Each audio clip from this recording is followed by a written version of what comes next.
Buckskin is the soft, pliable, porous hide, usually of deer. It could also be from moose, elk, and other hide types. It can come from a brain tan method, vegetable tanned, or the most common is a chrome tanned approach to creating buckskin. Buckskin leather has a rich history dating back to the practices of early settlers. Many Native American tribes were very skilled in tanning hides, including deer hides, to create buckskin. They used traditional methods, such as brain tanning, to process them. Vegetable tanning was introduced to North America by European settlers in the late 15th century, and then it gained significance as it spread. Along with this, brain tanning continued to be a popular method as well. As groups continued to spread across the USA, frontiersmen, pioneers, and others valued the durability, flexibility, and water resistance of buckskin. Clothing items such as moccasins, gloves, bags, satchels, straps, all kinds of things were made using buckskin. Today, it's still a very popular type of leather, used often in fashion, crafts, and traditional clothing. And while the original methods such as brain tanning still exist, most commonly today, due to mechanization and increased scalability and production possibilities, chrome tanning is the most popular method that you'll see used to create buckskin. Let's take a really close look at buckskin so you could see it zoomed in for yourself. Here we have the top layer.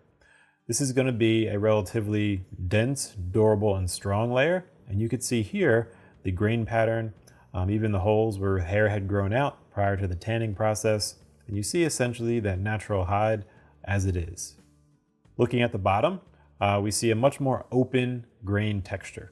These are going to be the fibers themselves, and they're more exposed, and there's more space between them, and you see they're even larger. This is going to create essentially a fuzzy feel to the back texture, and is a natural progression from the top of the hide that's more dense to the bottom that's going to be much more open and even a little bit more fuzzy. Here's a section of buckskin leather. So in here, we could really start to take a look at what those layers are doing and how they're going to affect that final material. So on the top, we have that thin, dense, strong layer. That's that, the full grain. It's still present. That's going to give you that grain texture when you look at it. As we move down, we see those fibers begin to open up a little bit. They're going to be a little larger, a little wider, a little more space between them, all the way through to the bottom where they're going to be the most open. They're also going to get weaker as you move down there because they are a little more exposed. There's more space between them. So there's a little more flexibility, but you're going to get a little bit weaker strength. That's why most often a full grain or a top grain leather are really valued for their durability because they retain, as you can see, that very dense top layer that gives that protection. When we think of buckskin, we're most often, thinking of, the deer hide stretched over, a stretcher wood near a fire. And that's primarily because this process of creating buckskin was done via brain tanning. This is where instead of being soaked in chromium salts like chrome tanning, or big vats of tannins like vegetable tanning, this was basically soaked in a tissue mixture where it would help keep those fibers from deteriorating and begin to help preserve that leather. Once that process was complete, it was then stored in a special tent over wood smoke.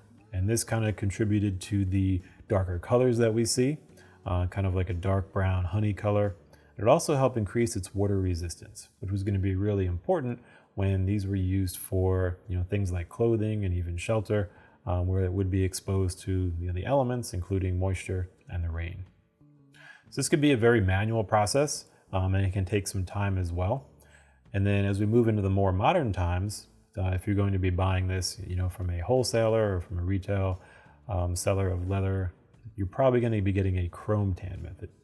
And chrome tanning essentially is a much more commercial method where the leather is soaked in chromium salts, and that helps begin to process that hide. After that's done, it could be one round or several. It is then dried, and it can further then be processed by dyeing. You can imprint surface textures onto it. You can apply any sort of a kind of protectant, like a UV protectant or water resistance, even colored layers on top, not necessarily dye itself, but kind of like a translucent layer. So a lot of different finishing can be applied to it. And once that's complete, the leather is then ready for use in all sorts of projects. In general, costs for buckskin are going to be around $5 to $11 per square foot. The key factors to look for there are going to be the type of hide that it comes from, the quality of the hide itself, the quality of the tanning process and the tannery, and then any kind of finishing steps that are applied to it that could increase the overall cost. So in general, you could definitely find it more expensive or less expensive, but that's going to be the overall range of around $5 to $11 per square foot. There's a few really good pros to buckskin. One is that it's soft. This is going to be a great leather for clothing, any kind of curved or flexible container, like a purse, a bag, a satchel, things like that, gloves, pouches. It's excellent because it's soft. It's also really comfortable, because it's soft. And it's got a great natural look. It has that kind of honey yellow brown look. Pretty much when you think about buckskin, we all picture a very similar thing, and that's because it's been a classic look for, centuries and longer. Some of the cons is that it may be more expensive than your typical vegetable tan leather. I really wouldn't put it in the exotic category, but you may need to look a little further to find this material. Additionally, if you don't have it where it's coated or protected, then it may require a little more maintenance just because it is going to be a softer material itself, and thus it's going to require a little more attention to make sure it's properly conditioned and cleaned to keep it looking well and working great. Let's look at a few good uses for buckskin. We talked about already some of the primary ones, including clothing. They can be gloves, jackets, skirts.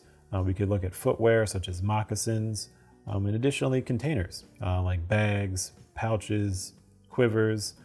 Can use it for the top of drums, definitely for purses, and anything that would be relevantly useful for a soft, flexible, strong leather with a really great, visual tone and texture would be excellent with buckskin. And a few tips. When working with it, you want to keep your tools sharp. This is a common, tip across most leather types because especially buckskin is a soft and more flexible one, and it's got some stretch to it. So if you're cutting with a duller knife, it'll begin to pull on those fibers along your cut line. And that may look undesirable in a finished piece if it's kind of stretched a little bit as you get to those edges. So just keep that in mind for good, clean cuts. Additionally, if you are sewing with buckskin, since it is a softer leather, make sure you plan out how your stitch tension is going to be. Because if your holes are spaced off a little bit, where you're pulling too tightly on the thread, it may actually bunch up this material towards the edges. And so unless you're lacing, where you have a thicker material and you've got a little more leeway in there, if you're stitching, with a smaller thread, keep that in mind, and that way you relieve that bunching and you're going to have a nice, smooth, even stitch line in your item. So there you have it, a look into buckskin, one of the oldest, most classic leathers. When we think about, buckskin, I'm sure we have a all unique vision with some similarities in terms of, oh yeah, I know what that is, that looks like that.